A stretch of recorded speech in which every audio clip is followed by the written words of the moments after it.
Hey guys, it's Oluchi for Ways Breakfast. Thanks for always tuning in. Our research has shown that you're probably not subscribed to our channel. What are you waiting for? Make sure you hit that subscribe button below so you never miss out on our latest content and stay in the loop with all things Ways. If the channel grows, it means more great content for you guys. So hit that subscribe button now.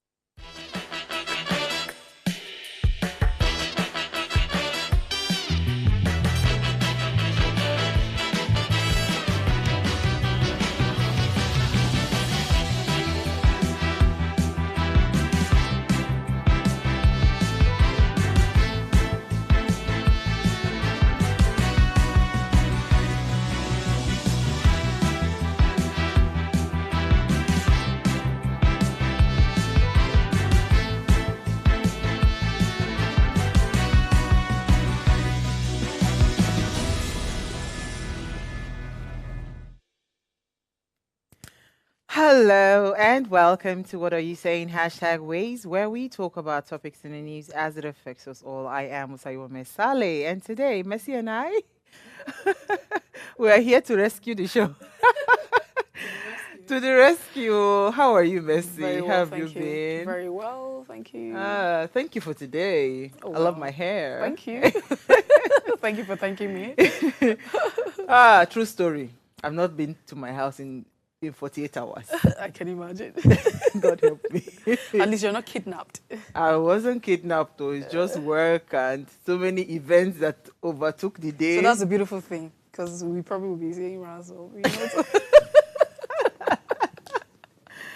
Oh, we thank God. We thank God. How have you been? I've been very well. What's happening with the rain? How was the rain on your end? Was mean, there any flood or anything? Yeah, usually, so you have, you would always experience whenever it rains in Lagos, you expect to see flash floods, you know, in some areas. But today's rain wasn't that kind of rain that you would experience flash floods. So because of the poor drainage system, that's number one, and also the fact that the drainages are clogged. I saw some videos from places like Yaba and other parts in Lekki. Usually we know the story. When it rains, everywhere is clogged, you know.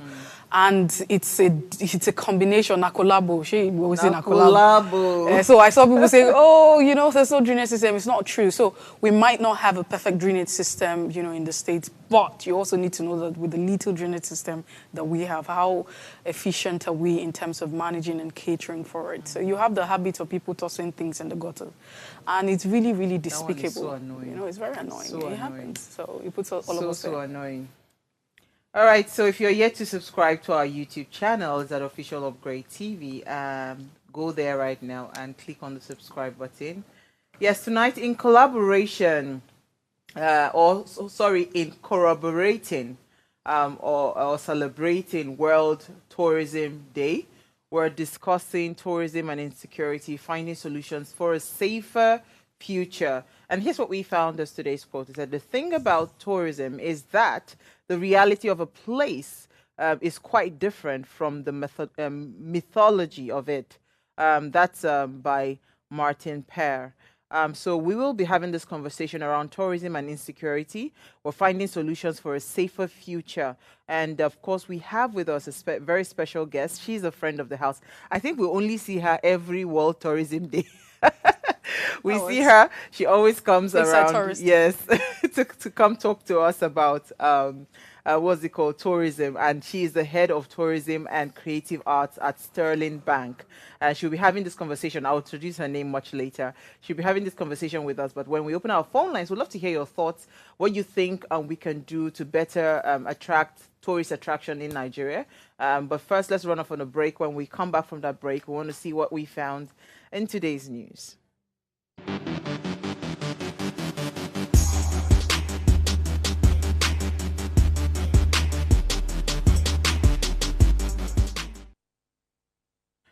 All right, thanks for staying with us now. Today is International World Pharmacist Day. It's celebrated on the 25th of September each year. In 2024, the theme will focus on the vital role pharmacists play in healthcare systems, promoting their contributions to patients' safety and medication management. It's a day to recognize and appreciate the hard work of pharmacists globally.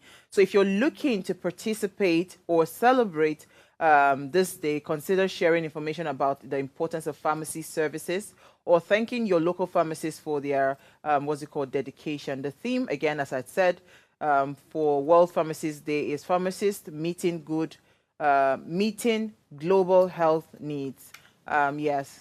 So, yeah, I think I recently started an MBA with another school, and there's one pharmacist there in my class, and he's doing pretty well. It'd be nice to bring him on because I would love to have a conversation around how we can regulate drugs, like especially prescription medications, how we can stop, people buying it over the counter, because people still buy drugs that are supposed to be prescribed, right? It's supposed to be a prescription, and you are buying it over the counter.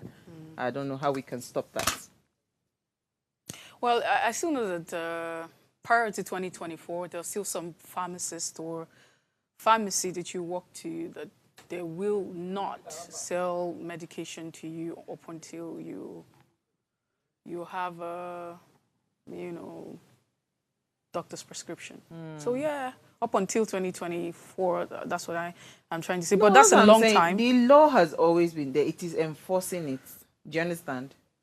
It is enforcing it that is the problem. It is enforcing it. All right, so what did you find for us in the news, Mercy? Okay, so I found this one. It's about what the Senate President Akpabio said. He said that senators empathize with you.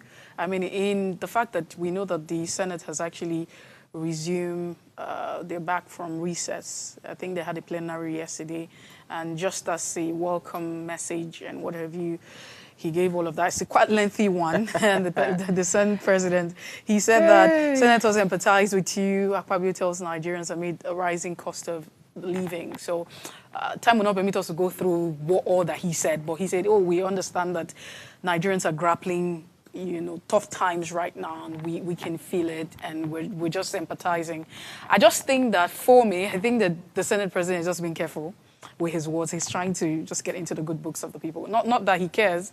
It's because someone will say, do you think that he really cares? But I'm just saying that it looks as though he's been literally very careful with his words now, so he doesn't, sound very offensive or insensitive. It's a good thing to say that you're empathizing with the people. The Senate does, or our lawmakers are empathizing. But, see, actions, they say speak louder than words. One would love to see if the lawmakers, the 10th Assembly, really, really empathizes with Nigeria. Let's begin to see them take pay cuts. It would be great to see the senators at this point, especially now that they've resumed. Let's begin to hear that, we're taking pay cuts, we're reducing the allowances that we're getting, we're going down on some things. And there are other ways that we can really feel, that Nigerians can feel that the lawmakers of the 10th Assembly are really, really empathizing with Nigerians. We will see that they will take policies, they will be supporting policies that will alleviate, poverty directly from the people. Don't say that I'm delusional. I'm just. You are delulu. I'm not delusional. I'm just trying to tell you that. I'm telling you that you are delulu. You're expecting them to do all of this? Yes. Okay, so let me take my I'm saying that would really, really show that these senators are empathizing with Nigeria. Okay, so you see that thing where you add a little bit of action to what you're saying, because mere statement does not really make no sense to nobody, right? Okay, that works. So the former president of Nigeria, Dr. Ebele Goodluck Jonathan, has attributed major causes of conflict on the African continent to the struggle for power, right? He emphasized that leadership struggles are the root cause of most conflict in Africa. He was speaking at an organized event for peace and conflict resolution, and of course, in partnership to commemorate the Day of Peace in Abuja. He expressed concern about Nigeria's situation, stating that the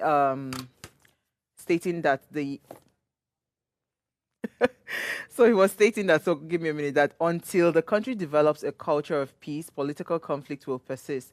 Jonathan also disputed the notion that politics is inherently dirty, instead blaming corrupt individuals are for the negative perception. He advocated for a shift in mindset, emphasizing that the need to cultivate a culture of peace. So the former president, of course, highlighted the importance of peaceful elections, citing the recent governorship elections in Edo State, where tensions were higher after the elections due to the concerns about irregularities. He also stressed that technology alone cannot solve Nigeria's electoral issues, as corrupt minds can manipulate it. So I really agree with the president to be the former president to some extent. But I just wanted to say to President Goodluck Ebele Jonathan, former President Goodluck Ebele Jonathan, so it is not so much of, what's it called, the struggle for power. It's the fact that politicians know that there is no system that curbs impunity. Do you understand? If we had some kind of strong systems in place, if you like struggle for power, you understand, you would be forced to struggle for power. Would I call it legally? You'll be forced to struggle for power in the right way. Do you understand? Everybody, if given a chance, will want to give a shot at taking up positions of leadership, right? The only thing that controls the human being right now is rule of law. So if we do not have certain kinds of regulations, you know, curbing some of the excesses of this politician, it will be difficult, right? It will be difficult to solve the problem in Africa. Yes, we understand that it's a leadership problem, but I think we should focus our energy more on building. So let's start to say that it's an institutional problem. So regardless of whoever comes into power, if the institution is right, the leadership's head will be correct by force. So can I tell you something? So you also want to understand that institutions are not run by spirits. When you talk about institutions, they are institutions because people actually man this institution. So at the end of the day, people run the institution, not just. So we've literally had institutions where we have people, because it's not robot or AI that's running these institutions, but we have people. And if we don't have people who, who are doing the right thing in this institution, then it doesn't work. So for instance, if someone works to a counter, let's say there's a system, right? It is people who enforce the system and ensure that the structures are obeyed. So if you walk into this place, let's assume that it's a counter. Everybody's supposed to be attended to based on the time that you showed up. And then you show up and you're not on the queue. So let's assume that we're attending to people coming on this table. If none of us say a thing, then that works. So somebody can come from behind. People would literally would have been lined up here, queuing in the queue. And you know how we can be with all of those things, queuing. You see how people just jump the queues. So the people who are, whatever, maybe we're selling something or attending to people, if you don't tell them to go back to the queue, you're going to enforce the laws and the regulations. So you still have that these institutions cannot work without people. Even the INEC that we say, Definitely not. So it's just that we just have the people who are not doing the right thing in these institutions. Well, let's leave it there. We'll take a break now. When we come back from the break, let's discuss tourism. Stay with us. We'll be right back.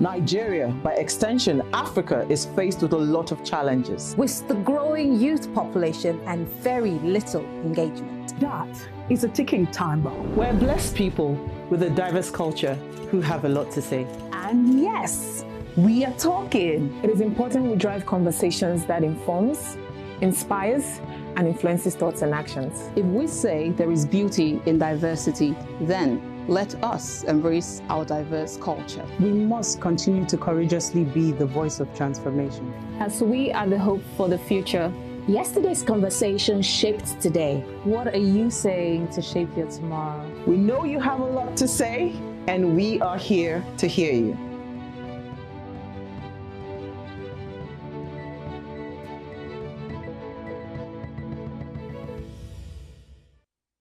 The truth is, there's really no science to preventing suicide. It hasn't been found.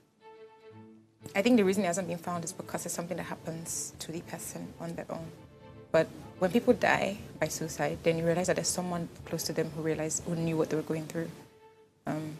someone in his family knew that he'd been depressed. It might not be a lot of people in the family, but somebody knew. There's someone he told. There's a friend that knows too, that was just always there saying, fighting, I'm here for you, if you need anything. Or maybe they don't even have to say it in that way, but there's one person aware. So at the end of the day, because there is no way to directly say this person is going to die, I think that the most that we can do is try to, for us that are living, for the rest of the people that are still hearing us, that are still considering it, to say, because we know that one person is aware, maybe you can take the step for yourself to tell maybe a professional to get you the help that you need. Because someone like CEO of Conga, he's exposed, he's traveled, he's seen the world, he has money, he has a family. He knows that suicide isn't the way out. That's not the message that it was thinking of at the end of the day. So I just want to say that, like, the person that's out there, that knows that this is what it is for you, just try and, it changes life. It keeps going. Try and get the help that you need. That's what I can say. What are the things that would make Nigeria an easy place to do business in? I think the first place for me where I would start is actually brand Nigeria. There's something you said about made in Nigeria products. I remember many years ago when the sort of Buy Nigerian movement started, right? It didn't happen overnight, but there was a conscientious effort, right, to get people to think Buy Nigeria. But I don't think it transcended beyond maybe the fashion industry, that sort of, it was only in certain sectors where Buy Nigerian actually, was able to take root. But today, you don't have confidence that you want to go and buy a Nigeria-made car. I remember at one point when the ride-hailing companies, I don't know which one of them, there was a whole flood of those innocent, small cars. Yes. You don't see any of them on the road anymore. So somebody asked the question around durability. We all know what our roads are like. We all know what drivers on the roads are like. And people ask themselves, what is the longevity of these vehicles?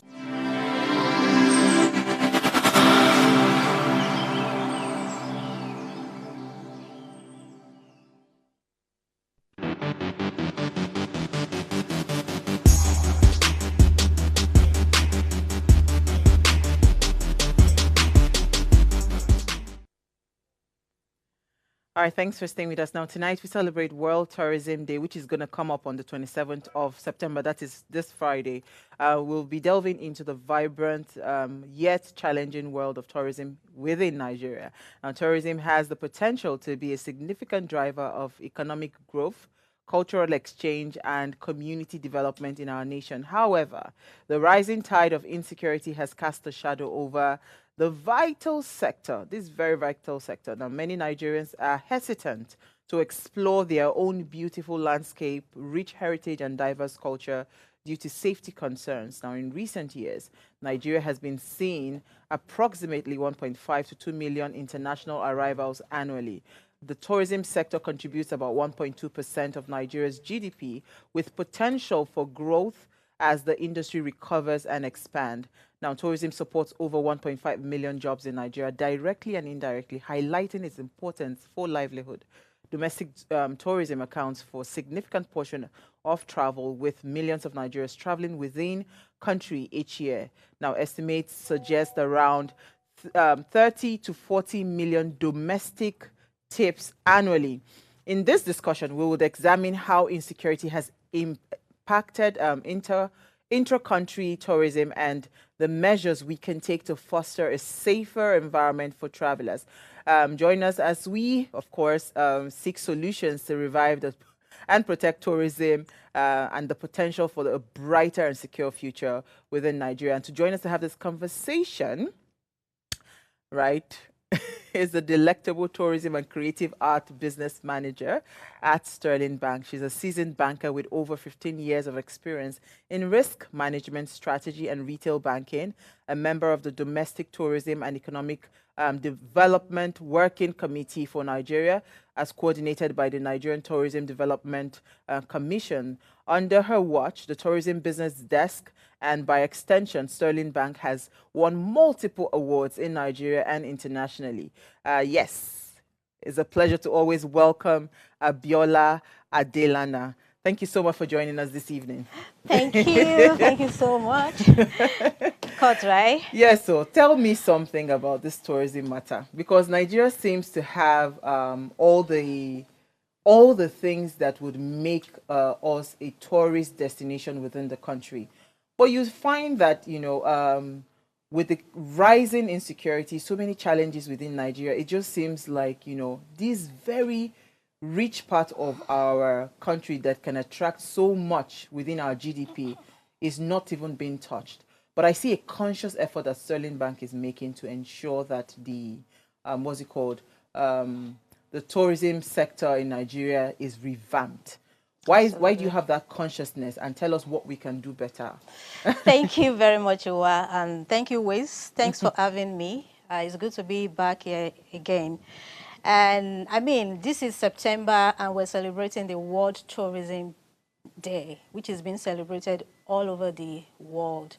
Let's start from what is tourism. So tourism is about movement.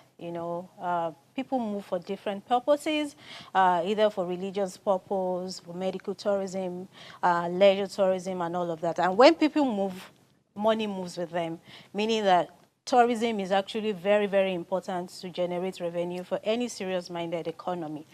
And you made mention of insecurity challenges, which is obvious all over the world. I mean, it's not actually peculiar to Nigeria. And I would say that we're actually improving as a nation. Those days, I remember an average home would probably have someone that visited either London or America. Nobody has make any conscious effort of saying, I want to tour within my country. I've seen people that are born in Lagos, but they've never moved out of Lagos before now. But now people begin to see other tribes, other destinations, and they've started exploring. I've seen in my organization, we made it a point of duty for us to live within our vicinity and explore other states. Last year, we were in Kwara and Ekiti State, Ikogosi Resort, for our management retreat. Wow. And we see what the government is doing over the, recently. They've made conscious effort, to showcase Nigeria to Nigerians. Yeah. I mean, they say charity begins at home. So I think there's improvement in that aspect. And talking about